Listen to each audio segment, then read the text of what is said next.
What is going on today, guys? A few months ago I told you guys in a video, I was like, hey, I got a new bike, and that was the last you heard of it. Now a lot of people on my channel aren't interested in bikes, but big role in my life, I love biking, and I'm going to share it with you. This is my new bike. This is a Salsa Notch Deore 12. It is an e-bike. Don't go in the comments saying that's not a real bike, blah, blah. I have a lot of bikes. I have a lot of e-bikes. I have normal bikes. I put about between 30 and 60 miles on bikes a week. Most of those miles are on my hardtail normal bike, but I love this e-bike for like downhill riding and really hitting the trails. This is an enduro bike, which means got a lot of travel, very long, pretty heavy, really good for going downhill. Yeah, but not quite as heavy as a downhill bike. There's a lot of bikes, a lot of different sub bikes. It's a big thing, but enduro e-bike, love this thing. I picked this up 3 months ago, and I wanted to, put some miles on it before I did a video and kind of a review on it. Now, this is going to be a new kind of review on the channel. One, I've done reviews in the past, and usually products either I bought with my own money, like truck stuff, or stuff that people send me. But this is going to be like, I'm going to call these regular guy reviews. I'm no pro mountain bike rider. I'm no expert, but I enjoy the hobby. So I'm just going to give you a review of a regular guy. So this bike is sick. Originally it came out, it was like $7,300, super expensive. 3 months ago, they had a sale. I was able to pick this up for $3,600, $3,700. I was hyped. The bike shop local to me did not have the one I wanted in stock, but the guy who actually was running the bike shop had it. He bought one for like MSRP for what he could get one from a bike shop. And he ended up selling me his. He only had about 10 miles on it, if that, for the MSRP that they had out for $3,600. He cut his losses. He didn't have enough time to like ride it, because we'll talk about why he didn't put many miles on this bike and why I also don't put many miles on it. But at this time, after 3 months, I've put about 120 miles on this. You might think that's a lot, you might not, but yeah, 120 miles on this beast. Into the specs here, I don't want to go too deep into this, because when you start digging into mountain bike specs, it can get pretty crazy, and mountain bike parts have a giant range. But for anybody interested, this is the Notch Deore, so it has the Deore everything basically on it. So the Deore hydraulic brakes, the Deore 12-speed shifter, Deore, yeah, basically everything. Into the front, it's got a RockShox Doman Gold up there. Don't know much about it. It's got a lot of travel. I have not maxed this out yet, so that means more bike than I probably need. And in the rear here is the Fox Float 2. I really enjoy this because it has a switch here, so when I'm going uphill, it kind of stiffens up the rear end, so I'm not losing a lot of travel. Also, this is my first mountain bike with this. Check this out. Dropper post. I cannot believe I've lived my life so long without one of these. This is fantastic. Into the motor, it's got the Bosch CX Performance line motor. Super powerful. I actually do not ever really take it above the blue mode, which I think is the touring mode.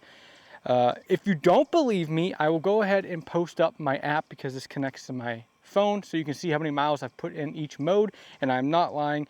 This has more than enough power for what I do. I've noticed that when I'm mountain biking on the trails that I mountain bike on in purple, it goes crazy. I'm able to pop wheelies when I don't want to, so I just kind of like it in blue, and I still get my workout in. Sometimes if I'm like running out of energy, I do about 15 to 20 miles when I'm actually like hardcore mountain biking on the trails. I might put it in purple when I'm tired at the end, but not really. Yeah, I just don't really use it that much. In red, I never use the turbo mode. What else? Battery's like 500 something watt hours. Might be a little small compared to some others, but I have like a hand issue. I have some kind of like, I don't know, autoimmune thing that's affecting my hands. So by the time, like, I only use about half the battery between 15 and 20 miles of me riding on this, and by that time my hands can't even hold on the bars anymore. So it's not the bike running out of battery before my body's giving out. So it's a shame. I'm hoping I'm able to get some kind of medicine that stops that. But yeah, that all aside, The stock tires came with this. What are they? I don't know. Never heard of these trivial tires, but they seem to be holding up really good. A lot of grip. I haven't had any issues. Usually I run Maxxis, but these tires are really nice. Again, normal guy review. Just me coming at you. I'm not no mountain bike expert. I'm just hoping that this video helps somebody that sees this and was curious how somebody actually used the bike and what they thought about it. So at this point, I freaking love this bike, but it does have its downsides, and we'll get into that towards the end. I'll put a timestamp there if you just want to skip ahead to the end. But love this bike for what I use it for. We'll go ahead and I'm going to post up a riding clip right here. I just went to the trails today. I'll post up like a 5-minute clip of me riding it. I didn't keep the GoPro on all day because I thought it was goofy. But I'll go ahead and post that clip up right now.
That was chunky.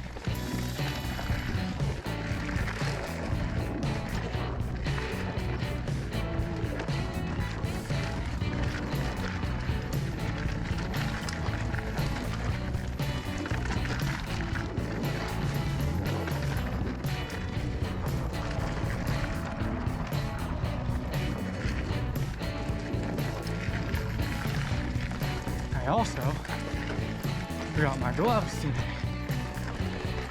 No gloves. Yeah, I put the gloves in the truck. So, I usually wouldn't start my first little round here on the blue, but I have a hand thing that makes my hands hurt after 5 minutes of riding. So, here we are. No gloves. And warming up on a blue.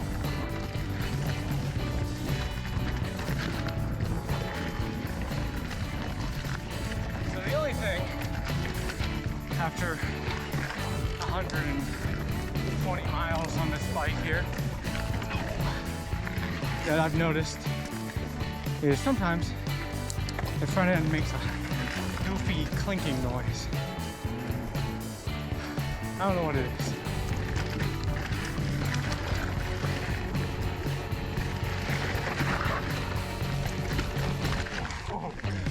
Got pretty close to that one.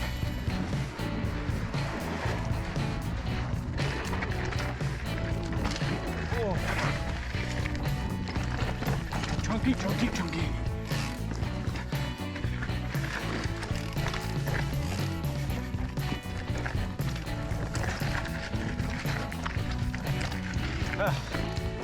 You know, warming up on this. I've rode this probably 3 times, this same trail, but this being a warm-up seems way more aggressive.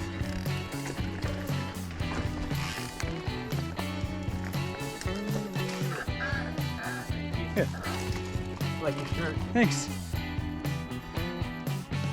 Okay.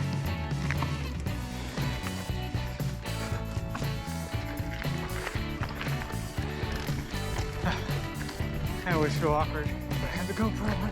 because it makes me look like a dork.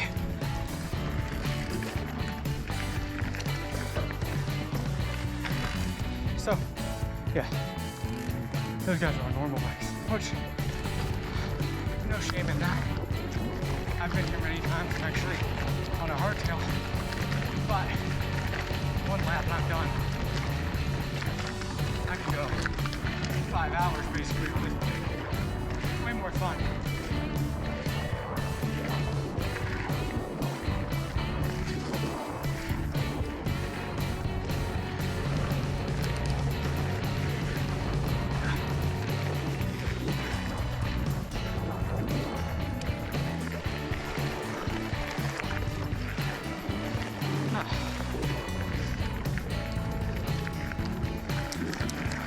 So I would do, I don't know where I want to go from here, but that should be a good enough of a video. I hope that riding wasn't too bad to watch.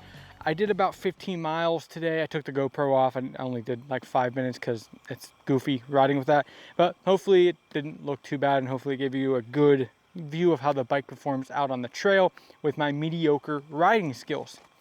So I did some heavy climbing today, like I said, 15 miles. I used 2 bars of the battery, but I didn't take it out of blue mode. So if you're a little bit less in shape, you need to rely on the battery a little bit more, your mileage may be a little bit different. Like I mentioned though, I do have that autoimmune thing and my hands give out before the battery ever gets close to giving out. That's just, it is what it is. What else can I tell you about this bike? So I am 210 pounds and about 6 feet tall. Usually I would get a large, but this bike has a really long reach. So I opted for a medium in this one and it fits me perfect. And I love this bike. It is a little bit heavy. This bike weighs about 57 pounds roughly. So it is a bit heavy compared to some of the other ones. But for me, I like it, like I said, with my height and my weight. I also go to the gym 5 days a week, like weightlifting. So being able to throw this bike around on the trail, not really an issue to me with my weight and my height and just like my physical ability. I don't have any issue moving this bike. And I really like how planted it feels. It's got 29-inch wheels. It's long, it's heavy, and I'm just able to point it down the trail and it just goes. Any kind of rocks that I see, any kind of really anything, I just know that I'm just going to chunk right through it and just carry momentum because of how much it weighs and just the slackness of it. Now that does come to a downside a little bit because this is a very long, it's a big burly bike. It feels like, you know what I mean? If you're a little bit of a smaller guy, you might have some issues moving it around. But only time that I've had issues with it is on like tight switchbacks when like I'm climbing. Going around the switchbacks a little bit, you know, like whoop, whoop. I have a little bit of trouble turning because it is such a long bike and it's a big bike. That's the only time and it wasn't even that big of a deal, but I did notice it then. Other than that, bike is fantastic. I love being able to point it down the hill and just send it. I feel super confident, more confident than I have on any other bike. I'm able to get air. I'm able to basically just full send it to like the most of my ability. And at this point, this is more bike than I probably need. And like I said, the only thing holding me back now is my hands. Downsides. As I mentioned, I put a majority of my miles on my hardtail, my normal bike. It's like a 2018 GT. I don't use this other than downhill riding, like really like chunky downhill riding. Why is that? Well, it's just not that enjoyable for the type of riding I would do with, let's say, like my wife. We do like gravel type riding, which is just kind of like rails to trails, gravel roads. This bike is not that enjoyable on this. I actually am faster on my hardtail bike than I am riding this e-bike. Because it's heavier and I don't like to like put it in turbo mode and all the way up, so I try to give myself a workout and I'm slower. Giant 29-inch tires, big tread. My hardtail's faster. It is what it is. Not faster going downhill though, and way not enjoyable going downhill. So I do have a different bike for basically everything at this point, and I guess that is how it is. If you're not that lucky and you don't have a bike for all these different hobbies, should you buy this bike? I think it's a great budget. Now, not when it was priced at like $7 grand. That was crazy, super expensive, out of my price range. But would I pick this up for like 37 or 47, something like that, 4,200? I don't remember. Between 37 and 4,200 is what I bought this for. Very happy with it for the price. It does have internal routing through the headset. Some people hate that, some people love that. I don't really care. Yeah, it's really all I have to say. As a normal guy, I freaking love this bike. And I know I don't do a lot of riding on it, but every weekend I try to get out to the trails. My favorite trails up there are like an hour away. And I try to send it as much as I can and have as much fun as I can. And I do it all the time. And I actually am excited to do it because this bike just, I have a blast. I'm smiling, I'm laughing by myself. People probably think I'm crazy on the trail because I'm like hitting stuff and I'm like laughing my ass off. Anyways, I hope this video wasn't too boring for you. I hope it gave you some insight on this bike. If I was able to help one person out looking at this bike or looking at a new bike, I did my job. Anyways, yeah, Salsa Notch Deore 12. I love this bike. It is my baby. I love the way it looks. Thank you guys for watching. Please hit the like button, hit the subscribe button. It means a ton to me. And I'll see you in the next one, whenever that's going to be, because I don't post that much anymore. All right, see you later.